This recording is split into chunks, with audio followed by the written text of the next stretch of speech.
주식공장 공장장 별과 우주입니다. 오늘은 2025년 12월 15일부터 19일까지의 시장을 정리해보는 시간을 준비했습니다. 이번 주 보고서의 제목은 거대한 자금의 이동이 시작되다입니다. 시장의 판도가 어떻게 바뀌고 있는지 지금부터 정밀 분석 들어갑니다. 이번 주 시장을 딱 한 줄로 요약하자면 이렇습니다. 엔캐리 청산의 파고 속에서 자금은 반도체를 떠나 우주항공과 로봇으로 급격히 이동했다는 점입니다. 그동안 시장을 이끌던 주도주에 큰 변화가 생겼음을 의미합니다. 숫자로 확인하는 한 주간의 흐름입니다. 이번 주 지수는 하락세를 보였는데요. 코스피는 시가 4167.16포인트에서 시작해 4020.55포인트로 마감하며 3.52% 하락했습니다. 코스닥 역시 시가 937.34포인트에서 915.27포인트로 내려앉으며 2.35%의 하락률을 기록했습니다. 수급 상황을 보면 그야말로 거인들의 충돌이었습니다. 외인들은 8거래일 연속 순매도를 이어가며 유가증권 시장에서만 9조 2천억 원이라는 기록적인 물량을 쏟아냈습니다. 특히 반도체 대형주에 매도가 집중됐습니다. 반면 기관은 8,583억 원을 순매수하며 지수 방어에 나섰고 조선과 방산 섹터의 비중을 전략적으로 확대했습니다. 현재 자금 흐름에는 세 가지 숨겨진 의미가 있습니다. 첫째, 일본 금리 인상에 따른 엔캐리 청산의 서막이 올랐습니다. 둘째, 기관들은 반도체 대신 조선, 방산, 로봇 섹터로 포트폴리오를 재편하고 있습니다. 셋째, 개인 투자자들은 대형주를 관망하며 스페이스X 상장 이슈와 같은 폭발적 모멘텀이 있는 개별 테마로 빠르게 이동 중입니다. 시장을 뒤흔든 첫 번째 이슈는 일본의 금리 인상입니다. 일본 중앙은행이 기준금리를 0.25%에서 최대 0.75%로 전격 인상하며 30년 제로금리 시대가 저물고 있습니다. 이는 단기적으로 외국인 자금 유출을 불러와 유동성을 위축시키지만 중장기적으로는 엔고 현상 덕분에 한국의 조선과 자동차 업종이 강력한 가격 경쟁력을 얻게 되는 호재가 됩니다. 두 번째는 미국의 물가 지표입니다. 소비자 물가지수 CPI는 2.7%로 예상에 부합하며 인플레 둔화를 보여줬지만 생산자 물가지수 PPI가 3.0%로 예상을 상회하며 우려를 키웠습니다. 이로 인해 금리 인하 기대감이 후퇴하고 달러 강세가 유발되었습니다. 이제 시장의 관심은 단순한 금리 인하 여부보다 고금리 속 실적 체력으로 이동하고 있습니다. 세 번째 이슈는 AI 섹터입니다.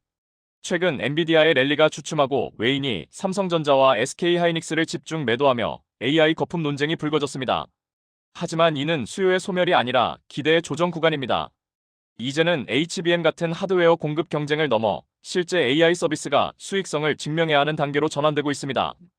어려운 장세 속에서도 시장을 이끈 4대 테마가 있습니다. 우주항공은 스페이스X IPO 모멘텀으로 중장기 강세가 예상됩니다. 로봇은 한미 양국 정책 수혜와 자동화 수요로 중기적 동력을 확보했습니다. 조선은 엔고 수혜와 성가 상승으로 중기 강세를 보이고 있으며 핵융합 테마 또한 정책 변화와 M&A 이슈로 단기적인 관심을 받고 있습니다. 미래 투자처로서 두 섹터를 더 자세히 보겠습니다. 우주항공의 경우 스페이스X의 기업 가치가 오픈AI를 추월하며 자금이 소프트웨어에서 하드웨어 우주 인프라로 이동 중입니다. 예상 기업 가치만 1.5조 달러에 달합니다. 로봇 섹터 역시 정부가 향후 5년간 150조 원을 투자할 계획을 세우는 등 국가 전략 산업으로서 강력한 지지를 받고 있습니다. 주에 깊게 지켜봐야 할 약세 테마들입니다. 반도체 대표주는 외인의 전방 위적 매도로 고전 중이며 다음 주 외인 매도 강도가 약해지는지와 마이크론 등 글로벌 경쟁사의 추이가 중요합니다. 건설 업종은 고금리와 대출 규제로 내수 경기가 침체되어 있어 확실한 금리 인하 기조가 보이기 전까지는 보수적으로 접근해야 합니다. 12월 22일부터 26일까지의 주요 일정입니다.